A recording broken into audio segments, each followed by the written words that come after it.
Isa na namang umaga na puno ng pag-asa mula sa salita ng Diyos. Halina at makibahagi sa ating umagang pagbubulay, pagpapalakas at pagpapatatag sa ating pananampalataya sa Panginoong Hesus. Mula sa Section 6 ng Southern Tagalog District Council of the Assemblies of God, tayong lahat ay magkaisa sa pagpapalagong espiritual.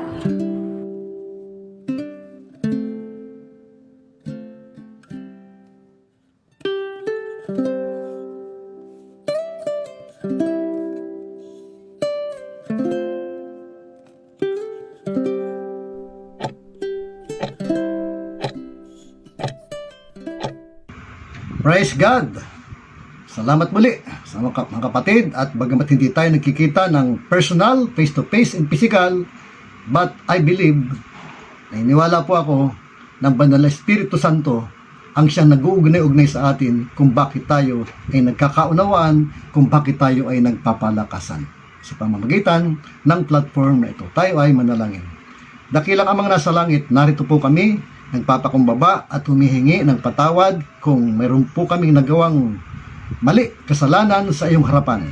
Maging karapat dapat kami nawa sa pagtanggap ng biyaya ng iyong mensahe, ng pagpapala sa pamamagitan po ng platform na ito na kung saan ay nagagamit upang mapalakas ang aming karunungan, ang aming pananampalataya. Lord, salamat po, patnubayan po ang iyong lingkod sa aming tinatalakay na ito na lubang napakahalaga upang ang aming spiritual life ay aming mabantayan. Sa pangalan ni Jesus, ito ating prayer. Amen and Amen. Welcome po sa part 3 ng ating tinatalakay. Ano nga po ba ang panamagat ng ating tinatalakay? Put oneself in the right place. Yung ilagay daw po natin ang ating sarili sa dapat nating kalagayan. Kung tayo po ay nakapakinig ng part 1 and part 2 at ang kasaysayan po ni Pedro na kung saan ay siya ay wala sa lugar, wala sa tamang mga kasama, naging overconfident siya sa kanyang pananampalataya. Yan, nanatili siya sa lugar na dapat hindi naroroon, kaya at the end ay nangyari na po ang babala sa kanya ng Panginoon na itatakwil mo ako ng 3 ulit pag tumilaok ang manok. Well, sabi po natin, siguro naman yung nangyari kay Pedro ay hindi mangyayari sa akin.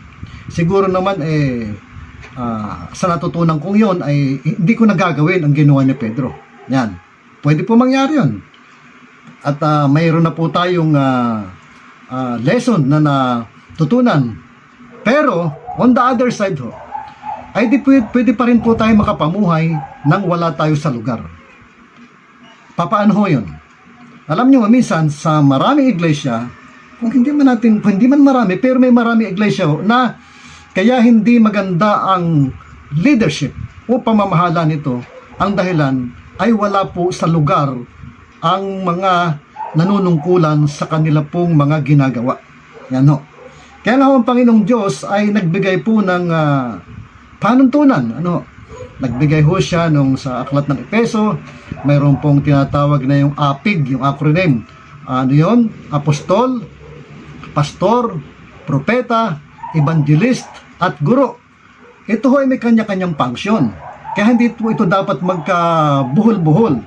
Kahit pa nga sinasabing mayroong task ang isang ginagawa ng isang tao. Pero dapat ho ay naka-align pa rin siya kung saan siya nakadesignate. Kaya, yun nga po sinasabi rin sa aklat ng Roma, chapter 12, verse 6 hanggang 8, ay dito yung makita natin bakit ang Panginoong Diyos, ang Panginoong Hesus ay nagbigay ng iba't ibang mga kaloob sa bawat mananampalataya. Ang purpose po ay para magkaroon ng kaayusan. Alam ng isa ang kaniyang mga tungkulin. Basahin po natin.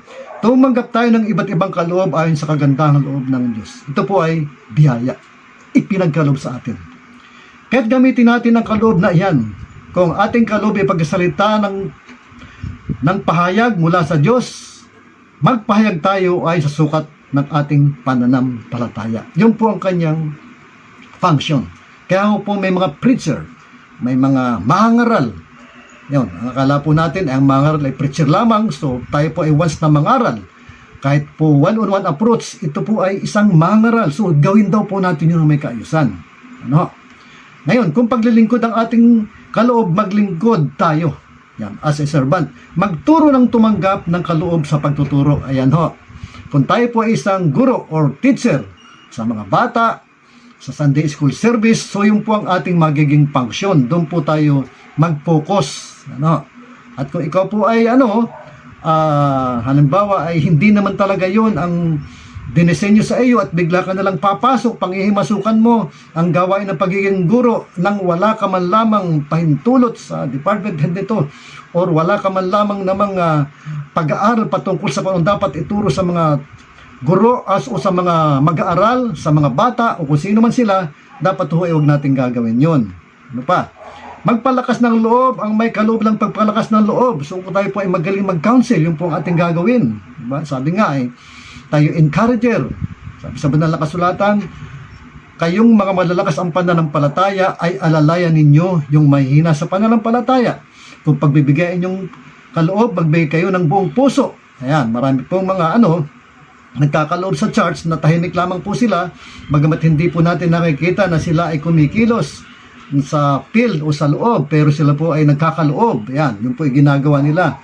Kung pamumuno naman, yan, kung tayo po ay pastor, so atin pong trabahuhin yung bilang isang pastor or bilang isang leader ng isang department, ng isang Bible study group, isang cell group leader.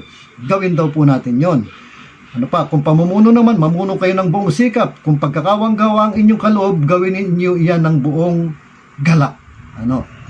Maging tunay ang inyong pagmamahalan, kasukulaman ninyo ang masama at pakaibigin ang mabuti. Kaya binigyan ng kanya-kanyang designation ng Panginoon at dapat ito ay alam ng isang nanunungkulan sa loob ng church. Halimbawa po, ako'y pastor, nag-appoint ako ng leadership. Dapat yung tungkulin ng leadership, kung ano man sila, dapat ay alam po nila yon. So alam po natin ang church ng Assemblies of God ay may bylaws at doon ay nakasaad ang bawat tungkulin ng Miss Department, Women's Department, Youth Department, Secretary, Treasurer, Pastor, Deacons, So dapat alam natin yon. Kaya handot na nag-appoint tayo ng Treasurer, ipaubaya po natin ang trabaho ng treasurer. Kung ikaw ay pastor, huwag mong panghimasukan yun at saka hindi ikaw ang dapat tumahawak ng pera. Naglagay ka pa ng treasurer tapos ikaw din naman ang nagmamaniobra. Naglagay ka pa ng secretary para pagkatapos didiktahan mo lang ng mga dapat gawin, sapat na yung ipaalam sa kanya kung ano ang mga tungkulin niya at ang kanyang function. Pero dapat ay hindi natin sila minamaniobra. Kahit nga anong sangay sa leadership ng church, ipaubaya natin sa kanila ang kanilang function. Kung mayroon po mga question, ay yun po, iaayos natin ang pag-approach sa kanila. Kung may question mark naman, kung may mga tanong sa treasurer, ipaubaya natin sa auditor para hindi magulo. So, yun po ang isang nakakalungkot minsan na nangyayari. Kaya, sa loob ng church, hindi natin napapansin, nag-resign, nawawala na lang ang mga in-appoint or maging ang na-elect na leader dahil wala sa kaayusan. Dapat talaga sa church ay maging maayos. Lumugar tayo kung ano talaga ang function natin. Ano po? Pangalawa ayun pong sa loob ng tahanan. Ayan. Sa loob ng tahanan, ng pamilya. Kapag po wala sa lugar, ang bawat function ng bawat isa ay magulo rin yun. Ano ba talaga ang kinapapalooban ng isang pamilya? Siyempre, magulang, composed of ama, ina, anak. At siyempre, yung mga extension family na rin yun. Pero yung priority ay itong unang tatlong ating nabanggit. Yan Kaya pasin po natin, ano ba ang function at role ng bawat isa? Yung Colossus chapter 3, 18 hanggang 23. Atin po itong babasahin. Bagamat ito'y napaka-familiar sa atin, pero kumusta naman kaya, ito naman kaya ay nasusunod. Nasusunod naman kaya. Sabi rito, mga babae, pasakop kayo sa inyong asawa, sapagkat iyan ang kalooban ng Panginoon. O ito po ay masasabi nating mandatory. Ito ay kinakailangan. Ito ang sinabi ng Panginoon dahil alam niya na ito lamang ang isang paraan para magkasundo, maging maayos ang pagpapamilya. Maaaring sabihin ng babae, ay paano kung ang aking asawa ay weak, mahinang magdesisyon, diba? Medyo hindi strong ang kanyang personality, hindi siya kumikita, wala siyang masyadong ambag sa aming sambahayan. So hindi po yun excuse o passes para ang babae po ay siyang magiging hari at siyang maging magdodomina sa loob po ng pamilya. Ito po ay pananagutan ng isang may bahay kung hindi ho niya gagawin yon. Dapat po ay lumugar siya sa dapat lugaran. Yan nga ho, kung sakaling ang lalaki po ay medyo mahina, weak, so atin pong alalayan. Sabi po kasi ang bawat isa naman ay mayroong kahinaan, so yung kanyang kahinaan punuan natin at yung kahinaan naman natin ay siya naman na magpupuno. Dapat po mga desisyon talaga ay napagkasunduan. Marami kasing mga pagkakataon na lalo po minsan ang babae o kahit ang lalaki ay ipinapaalam lang ang isang desisyon to inform, hindi to submit, hindi para pag-usapan. At kapag ka nagkaaberya, ang kanyang katuwiran ay hindi ba't ipinaalam ko sa iyo? Ipinaalam lang. Pero yung pinagpaalaman natin, agree kaya yun? So, nagkakaroon talaga ng problema. So, yan naman ay pwedeng pag-usapan kung sakaling talagang halimbawa sa paghawak ng pera. Ay minsan may parting lalaki ay mahusay maghawak ng pera o ang babae ganon din. So, ito po ay pinag-uusapan. Ang importante ito ay napapagkasunduan sa pagpapamilya. And then, ano pa ho? Mga lalaki, mahalin nyo ang inyong asawa at huwag kayong maging malupit sa kanila. Yan. Mga lalaki, hello. Sa mga lalaki na nakikinig ngayon, mahalin po natin ang ating asawa. Huwag po natin silang itatrato bilang mga katulong, bilang mga alipin, bilang ating kasambahay, bilang ating mga para isang kasangkapan lamang. So, yun po ay isang tungkulin din at ito po ay may kaakit at ding pananagutan sa Panginoon kapag hindi po natin ito sinusunod. Now, yung po mga anak. Mga anak, sundin niyo lagi ang inyong mga magulang sapagkat yan ang kalulugod sa Panginoon. So, may kanya-kanya pong dapat kalagyan. Kaya nga lang, nakalungkot na marami mga anak ngayon talagang, sorry to say, ay palasagot sa mga magulang. At may mga pagkakataon po na ang anak ang nagdudumina sa magulang lalo kapag siya ay kumikita na ng malaki. Ayan ho. Yan. Siya na po ang nagdudumina, siya na po ang nagdidikta. At minsan hindi na magulang ang turing. Yan. Sa ginamit ng Diyos upang siya maging tao. Kundi siya na nagmamagulang. Tandaan ho natin, kahit o pagbalik-balik ta rin man ang pangyayari, kumitam at maging mayaman tayo, hindi na magbabago tayo anak pa rin at ang magulang natin ay magulang niya hanggang sa huling hininga natin. So, lumagay po tayo. Dapat tayo magpasakop sa kanila. Konsultahin natin sila. At ang isang anak na nagmamahal at nag-aalaga ng magulang ay tiyak na pagpapalain ng Diyos dahil yan naman ay kasama sa 10 utos ng Panginoon. Honor your parents. Salamat. Kaya kahit nga sa mag-asawa, hindi dahil yung isa ay malakas kumita, siya na magdudumina. Lalo na po ang kababaihan.